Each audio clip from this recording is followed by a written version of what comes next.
Messieurs, dames, on est lundi, et vous le savez, le lundi, j'aime bien parler de Dragon Ball Daima. En même temps, là, on a le dernier épisode, je vous livre ma petite critique, mes impressions, voilà, mon point de vue, sans vous l'imposer. Et vous le savez, c'est très important, on est là pour en parler, on parle de divertissement et pas de politique. C'est important de le dire maintenant parce que les gens sont complètement fous sur les réseaux sociaux. Ils sont surtout extrémistes, et ça, c'est un peu triste. Rapidement, je vous fais une petite parenthèse, j'ai un petit rhume, donc si je parle du nez, veuillez m'en excuser, voilà. Alors, épisode plus que sympathique, un épisode que j'ai beaucoup apprécié et je vais vous en parler, hein, voilà, on rentre directement dans le concret parce que je pense que cette critique va être un peu longuée.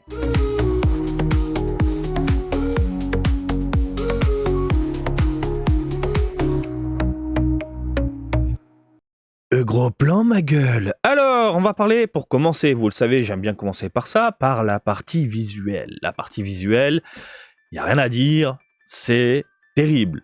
Franchement, j'ai pris un pied de fou furieux, à un tel point que j'ai même retenu ma respiration par moment. On était 3 sur le canapé, donc je regarde, pour ceux qui ne me connaissent pas, hein, je vis au Japon, je regarde ça le samedi matin avec ma famille, voilà, sur une plateforme légale de stream, voilà. Donc il y a des passages où vraiment tu retiens un peu ton souffle, et ça passe vraiment trop bien. Donc le combat a été intense. Le combat m'a fait penser un peu au combat qu'on a eu dans le film Broly. Je parle du film Super Broly.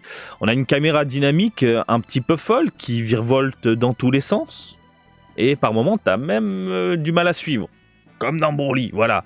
Bref, c'était tellement dingue. Et donc le fait d'avoir autant de dynamisme à l'image, j'ai trouvé ça fou. Vraiment fou et jouissif. Jouissif, voilà. Donc on a des jeux de lumière spectaculaires globalement, qui jouent beaucoup sur les oppositions, à savoir l'obscurité face à la lumière, voilà, ce genre de choses, hein. On a des petits moments avec des particules à droite à gauche, on a des transitions de couleurs, c'est assez prenant, encore une fois, au niveau de la mirade, je trouve, hein. Bon, bref, j'ai adoré à la mort. Et tiens, en parlant de jeux de lumière, il faut absolument qu'on en parle, mais ce Kamehameha de Goku, je suis désolé, pardon, mais pour moi, c'est juste l'un des plus beaux Kamehameha que j'ai vu dans l'univers Dragon Ball. Attention, j'ai bien dit l'un, j'ai pas dit le plus beau, parce qu'il y a toujours le Jean-Kévin du net qui va « J'ai pas compris ce que tu dis, hein, je comprends pas la langue de Molière, putain c'est du français, j'ai dit l'un des plus beaux. » Bien évidemment, il y en a plusieurs des Kamehameha dans l'univers Dragon Ball qui déchirent sa mère, mais c'est l'un des plus beaux. Visuellement parlant, il est incroyable. Et puis cette intensité, avec un Goku mammouthesque en termes de carrure, de muscles, avec des jeux de lumière de dingue, un Kamehameha qui grossit de plus en plus pour détruire les différentes couches des différents univers, bordel de merde. Il était beau, mais il était beau, ça fait longtemps que j'ai pas vu un Kamehameha aussi puissant visuellement parlant. C'est magnifique, magnifique. Bref, c'est l'un, encore une fois, l'un des plus beaux Kamehameha que j'ai vu dans l'univers Dragon Ball. C'est incroyable, quoi. Putain, mettez-moi ça dans Kakarot. Je parle le jeu Dragon Ball Z Kakarot. Putain, j'espère qu'ils vont faire des cinématiques qui déchirent parce que bon... voilà, quoi, c'est ça qu'on veut voir. Et surtout jouer. Bon, maintenant, parlons bien, on va parler des BGM. Oui, rien à voir. T'as cru que j'allais... Non, on va parler des BGM, tout ce qui est un peu musique et compagnie. Il y a un passage qui m'a vraiment marqué, c'est le passage où il n'y a pas de mélopée. Il n'y a pas de son, il n'y a rien. Et j'ai ultra adoré parce que ça emmène de l'intensité à la scène, je trouve. Goku face à Goma. Et en fait, les bruits sont forts, ils sont violents. Tu ressens l'impact des coups de Goku, de Goma. Ce passage, c'est ce passage-là, en fait, t'as envie de retenir ta respiration. T'es là, tu fais... Parce que les musiques juste avant et les musiques qui s'enclenchent juste après, en fait, sont là pour jouer vraiment sur tes émotions. Bref, la musique qui repart, du coup, hein, par ailleurs, avec un petit sourire de Goku, j'ai trouvé ça mais trop bien placé. Puisqu'on a que de l'intensité, on a le souffle coupé, on n'a pas de musique, on n'a rien, on a du boom, des effets sonores à droite, à gauche. Puis d'un coup, le petit Goku te regarde, le petit sourire, la musique qui arrive derrière. Mais c'est trop bien. C'est trop bien, franchement. T'as ce moment d'espoir, de victoire d'un coup, qui est là, qui s'enclenche avec le petit sourire.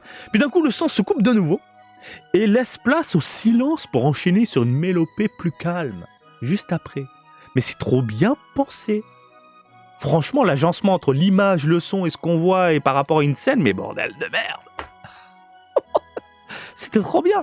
Pour revenir sur le Kamehameha, tiens, on en parle de la petite douceur dans les oreilles. Légèrement rythmé, jouant sur l'espoir du spectateur. Non, sérieux. Avec de bonnes notes, franchement, de bonnes notes, ça joue beaucoup sur l'ambiance, les émotions. Mais c'est trop bien. Franchement, là, il n'y a rien à dire, le travail est parfait. Donc, qu'est-ce qui m'a marqué également ? Oh, c'est un peu décousu. Hein. La référence aussi, putain, Goku, Super Saiyajin 4, le poing levé, en train de charger juste après. En fait, t'as une caméra sur le bras, la main, ça recule, il charge, il s'énerve. On est sur une référence au générique de T'Challa et T'Challa, quoi. Mais putain, il y en a d'autres, des références avec des poses iconiques, des moments prenants, etc. Mais ce passage, il est resté dans ma tête, quoi. C'est trop bien. Ce passage, il est magnifique. Superbe. Sinon, il y a un point qui m'a marqué également, c'est l'affranchissement du monde des démons par le Kameha dans un bleuté libérateur. Ouvrant le passage entre chaque royaume, traversant l'estomac du mal. Ce passage est juste superbe. Le Goku, libérateur du royaume des démons. Il te balance un Kameha de la mort qui tue, explosion ultime de la mort, magnifique, qui traverse, comme je viens de te le dire, le mal, qui fracasse les surcouches et qui libère le monde. Et à la fin, oh, grâce à toi, on a de l'air, c'est plus léger, machin. Mais tu vois, le truc, c'est... Tu prends une bonne bouffée, toi aussi, de ton côté. Non, mais c'est franchement, ce passage, je l'ai trouvé vraiment superbe. Bon, après, t'as Goma qui reprend du poil de la bête juste derrière. Bon, Piccolo, lui, il se fait surprendre. C'est lui qui devait, normalement, retirer l'œil. Bon, le monstre est de nouveau sur les rails. Il va en découdre. Le troisième œil, qu'est-ce qu'il fait ? Il le guérit. Il referme le trou dans son corps, avec une caméra sur le visage qui était vraiment bien pensée sur...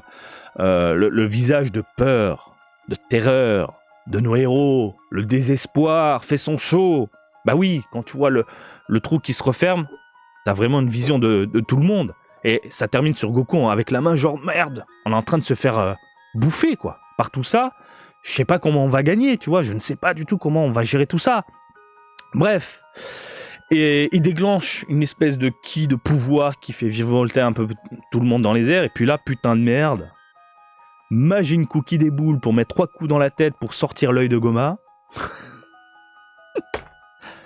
Pardon, mais la scène, elle est lunaire. Elle est lunaire. On est sur de la surprise, on est sur du what the fuck à la Toriyama. Mais bien sûr, quand tu lis les histoires courtes d'Akira Toriyama, quand tu lis Kajika, Nekomajin, Dr. Slump et même Dragon Ball, putain, ça surprend, oui, Dragon Ball aussi, hein. On est clairement dans l'esprit du maître, qui aime surprendre par de l'inattendu et du décalé. T'as Glorio juste derrière qui écrase l'œil en mode what the fuck, mais c'est tellement génial. C'est tellement génial. Qui l'eût cru ? T'es là, t'as le désespoir, t'as le ventre qui se referme sur le visage de Goku en mode putain c'est la galère, bim bam boum boum, l'œil tombe. C'est du Tori mon gars, mais c'est vraiment ça. C'est trop bien. Bref, pour avancer un petit peu, une espèce de Mafumba de l'espace sorti de je ne sais où, hop, ils mettent Goma et Degues dans une espèce de jarre, j'en sais rien, un vase... un peu stylé, voilà, enfermé pour 99 ans, c'est Piccolo qui l'a dit, non, c'était 100 ans. Bref, c'est génial. Voilà, c'est génial. On va parler de quoi là ? Ah putain, oui. On va parler d'un moment où j'ai rien compris. Alors, je pense que ce moment-là va faire débat. J'ai pas encore vu les avis, donc je vous laisse vous exprimer dans les commentaires et j'irai voir un peu sur Twitter. Putain, Twitter, faut pas aller voir sur Twitter, je suis con. Faut pas aller voir sur Twitter, je vais attendre vos avis dans les commentaires. Donc ça, c'est le moment où j'ai rien compris. Le moment où j'ai rien compris, c'est le moment où Goku parle à Vegeta et qui dit, en fait, je me suis entraîné après Majin Buu qui était ultra fort et au final, bah, il a pu atteindre le Super Saiyajin 4. Mais l'épisode juste d'avant, y a Neva qui débarque, qui lui balance une espèce de boulette et puis d'un coup, il passe en Super Saiyajin 4. Donc tu te dis, et moi c'est ce que j'ai pensé, il passe en éveil, voilà. Le vieux Namek qui a des pouvoirs millénaires en lui a pu éveiller en Goku le Super Saiyajin 4, tatati tatata. Mon cerveau s'est arrêté un petit peu.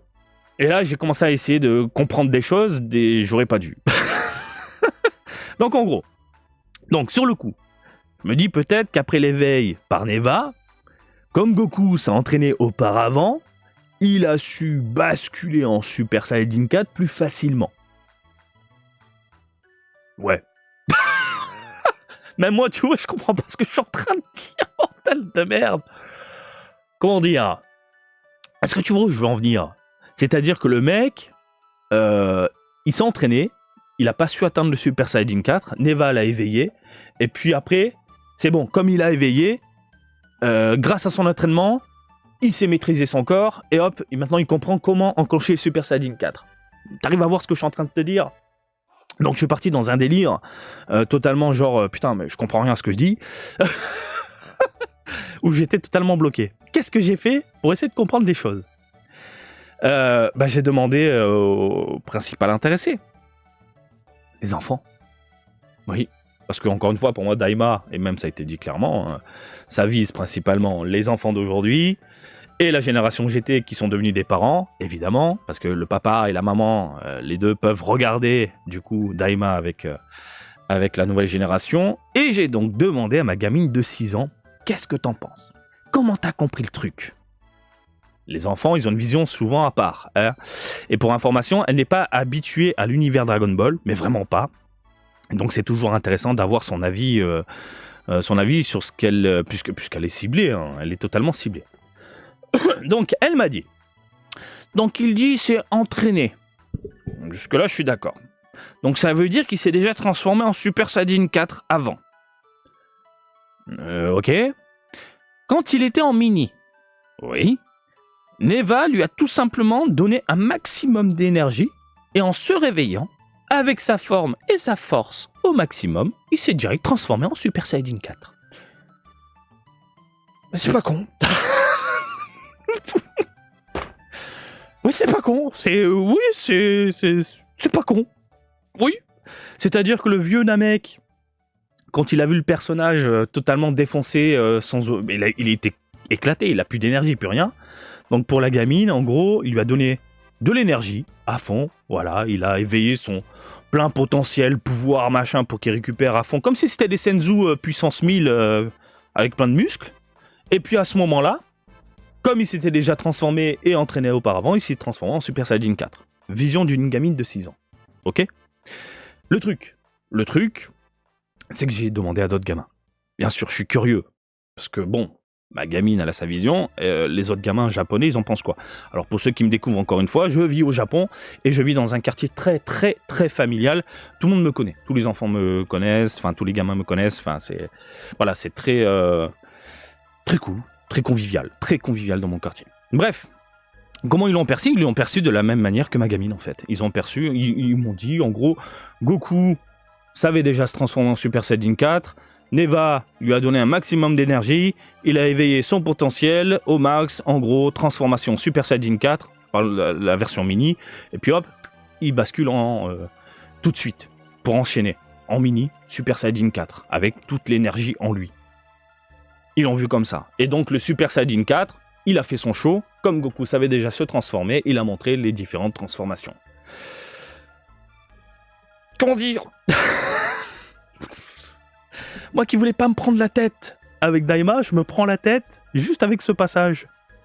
Quant à Goku qui dit, moi je me suis entraîné, donc du coup je sais me transformer en Super Saiyajin 4, donc moi je voyais plutôt l'éveil par rapport à Neva, grâce à Neva il s'est transformé en Super Saiyajin 4, mais les gamins voient ça différemment. Il sait déjà se transformer en Super Saiyajin 4, mais Neva a envoyé de l'énergie, donc voilà, une fois qu'il avait le plein potentiel en lui, plein de power en lui, il a mangé du Senzu façon Neva, la semence de Neva directement dans la bouche, et hop, transformation, je me fais pas chier, je vais pas attendre. Je sais pas ce que vous en pensez, mais c'est... c'est un bordel. Du coup, je vous pose la question, vous en pensez quoi? Vous en pensez quoi au niveau de la compréhension? Est-ce que vous êtes comme les gamins, la simplicité, on se prend pas la tête, ils ont tout compris eux, ou je pars dans mon délire moi aussi? Je sais pas. Ouais, ça fait longtemps que je m'étais pas pris la tête avec ça. En attendant, que dire sinon? Alors attendez, j'avais balancé un truc sur Twitter, 2 minutes, et j'avais dit, je vais vous lire ce que j'avais écrit. après l'épisode, après la vision de l'épisode 20, le visionnage de l'épisode 20, et certains l'ont pris en mode « Ah putain, il parle de la série !» Non, je parlais que de l'épisode 20. Donc de la légèreté, pas de surenchère, juste du décalé, avec un brin de cocasse, de la surprise et de l'humour. C'est ce qu'on a dans l'épisode 20. Le tout laissant une petite porte ouverte sur pourquoi pas un avenir, une suite. C'est exactement ce que je voulais voir et pas un rush de puissance. Bref, parfait. Alors, quand je parle du rush de puissance dans l'épisode 20, c'est surtout que certains imaginaient voir une fusion avec les insectes. Sauf qu'on nous avait déjà donné l'information que les insectes étaient perdus. Quelque part, avec la destruction des décors, les machins, de toute façon, c'était perdu, bref, on ne sait pas où ils sont. Mais les gens disaient qu'en 20 minutes, on allait avoir du fight avec Goku en Super Saiyajin 4, une fusion du coup avec les insectes. Pourquoi pas voir, parce que certains l'ont dit également, voir un Vegeta en Super Saiyajin 4. Pourquoi pas voir un Goku Super Saiyajin 4 Berserker Ultimate plus muscle 4000 puissance maximale full power en 20 minutes. Mais heureusement, ils sont pas partis dans ce fanservice surenchère de merde. Parce que ça aurait été catastrophique à visionner et à suivre. Ils ont fait le plus simple possible. Et c'est quoi le plus simple possible ? Goku Super Saiyajin 4, l'épisode d'avant, l'épisode 19, c'était mise en avant de Vegeta.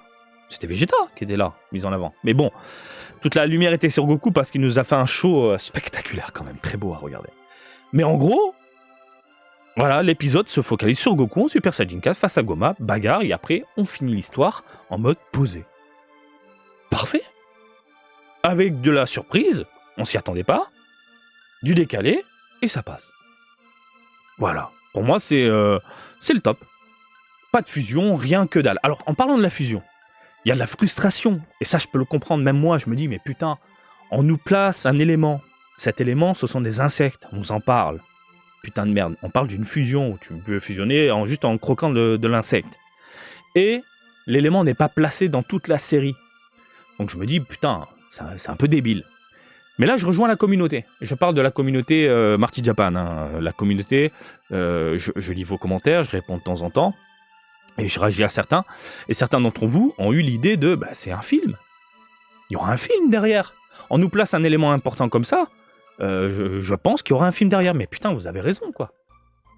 Vous avez raison. Dragon Ball n'est pas mort, entre guillemets, parce qu'il va y avoir encore du contenu à foison. C'est une machine à fric... Ça, malheureusement, c'est comme toutes les grandes licences. Regardez One Piece, c'est une machine à fric de dingue. Voilà, dès que Dan, c'est une machine à fric de dingue aujourd'hui au Japon, c'est un truc de fou. Les figurines coûtent une couille de dingue, alors qu'on parle de figurines Game Center. Voilà. Donc évidemment qu'il y aura un long métrage, il y aura encore des films Dragon Ball. Placer un élément comme ça, là je vous rejoins totalement. Merci la communauté. Bah ouais, on nous place des insectes, pourquoi pas les mettre dans un film pour mettre un personnage nouveau, une nouvelle fusion, une nouvelle transformation, pourquoi pas. Enfin, comme je l'ai déjà expliqué, avec les Potara, ça donne Végétaux, avec la danse, ça donne Gogeta, avec les insectes, ça donne un nouveau personnage, c'est même évident. Pour moi, c'est une évidence. Donc le balancer dans un film pour attirer les spectateurs en salle et donc faire du pognon derrière, c'est... Oui, je suis d'accord avec vous. Je n'y avais même pas pensé. Mais c'est un truc de fou. J'étais trop dans le moule. Bon, bah tant pis, les insectes sont perdus, il n'y aura plus rien. Non, putain les gars. Merci. Ouais, vous avez raison. Vous avez raison. Bref, on va suivre tout ça, parce que, encore une fois, Dragon Ball, il y aura du contenu à foison. Certains espèrent voir du super. Au niveau de l'animation, on parle d'animé. Certains espèrent voir du super au niveau manga. Certains espèrent voir du super Heroes, donc pourquoi pas Super Divers du coup, en animé manga. Dragon Ball, il y a de tout, du SD, du décalé, du what the fuck. Il y en a vraiment pour tout le monde aujourd'hui. Donc pour revenir sur l'épisode 20 de Dragon Ball Daima, cette série principalement centrée sur les petits, mais que les grands peuvent tout de même profiter. La fin, elle est poignante. La fin, elle est poignante dans le sens où on termine tout de même l'épisode, je parle juste avant le générique, par un Goku qui dit Matana. Donc à la prochaine. Mais tu sais ce qui s'est passé il y a un an, le maître est parti. Le passage, il est poignant parce qu'il te dit à bientôt avec le générique. L'émotion monte. Par ailleurs, t'as madame, qui chalait comme une madeleine en disant merci Sensei. Sensei. Excusez-moi, j'ai encore le petit nez bouché, mais merci maître, quoi. Merci Tori. Parce que j'ai passé un moment, merci pour tout ça. Et en plus, on arrive au premier anniversaire de sa mort. C'est glauque de dire ça, premier anniversaire. Mais bon, ça fait 1 an qu'il nous a quittés, donc évidemment, le timing, les émotions montent. Les Japonais sont très touchés par ce genre de choses, hein, par ce genre de plan, par ce genre de moment. Et en plus, ça arrive pile à la date du décès du maître. J'ai pas encore parlé avec les darons, parce que j'ai des darons autour de moi qui regardent aussi, et je suis curieux d'avoir leur avis sur comment ils ont ressenti le moment, quoi. La scène après le générique, elle est là pour moi juste pour amener de l'humour, point. Hein, et j'ai trouvé le final tellement parfait et cocasse, à savoir, enfin ils ont osé, quoi. On a des troisième œils dans un bocal. C'est juste de l'humour. C'est pas pour placer un truc derrière. Ça, je le vois pas comme ça. C'est pour dire, putain, en fait, vous avez mis je ne sais pas combien d'années à chercher un œil perdu dans une forêt. Finalement, la bagarre, machin, et t'en avais dans un petit bocal de merde perdu dans un coin, dans une boutique, quoi. Mais c'est pour moi, on est encore une fois dans une œuvre reprenant le côté décalé de Toriyama. Et ça passe crème. Ça passe tellement crème. Voilà. Et par ailleurs, on en parle du rendu. Visuellement, ce passage, c'est d'une fluidité, c'est d'une beauté, mais bordel de merde. Mais qu'est-ce qui s'est passé? Putain, c'est digne d'un film, ces quelques secondes. Truc de fou. Rapidement, quelles sont les portes ouvertes à mes yeux? On peut conclure Daima comme ça. Basta. Mais ils peuvent vraiment partir sur autre chose. Pour moi, ils ont placé plein d'éléments. Encore une fois, les insectes sont encore là pour, pourquoi pas, une saison 2 ou un film. Et surtout, on ne voit pas Goku et ses potes, la team Z, repartir sur Terre. Ils sont encore là. Donc, s'ils le souhaitent, je parle de la Toei et des ayants droit, ils peuvent amorcer soit un film, soit une saison 2 sur un autre univers. Imagine, ils sont dans le vaisseau, ils repartent, il faut le code PIN, machin, puis d'un coup, il y a un problème avec le vaisseau, il explose, ou il y a un nouvel ennemi qui débarque, puis ils sont propulsés dans une nouvelle porte intergalactique on space, multiverse de l'espace, et puis hop, c'est parti pour une saison 2.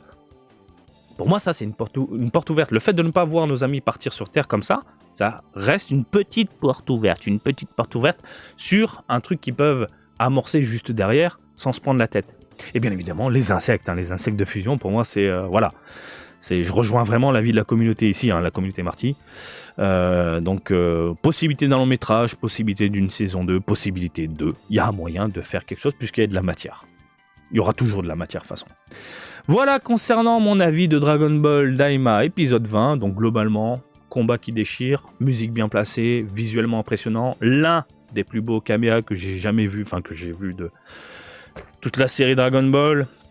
Un final cocasse, décalé, surprenant, de l'humour à la Tori, de l'émotion, surtout à la fin avec le à bientôt Goku qui termine avec un générique de fou et une post-générique, une scène totalement loufoque avec de l'humour, encore une fois à la Tori, putain. Voilà, pour moi c'était parfait. L'épisode 20 était nickel. Pas de fusion, pas de blabla, pas de machin, ça suffit. Ça suffit amplement. Bon voilà, je vous laisse tranquille, je vous laisse réagir dans les commentaires pour ne pas changer. Je ferai d'autres vidéos, je vais faire une vidéo sur mon avis global sur la série. Je vais faire une vidéo, qu'est-ce que je voulais parler? Je voulais parler des transformations aussi, vous donner mes impressions sur tout ça. Mais voilà, n'hésitez pas à réagir, juste en dessous. Et comme d'habitude, je vous invite à me suivre sur Twitter, Facebook, Twitch et TikTok, Marty Japan. Et je vous dis à très bientôt. Allez, salut, bisous, ciao ciao.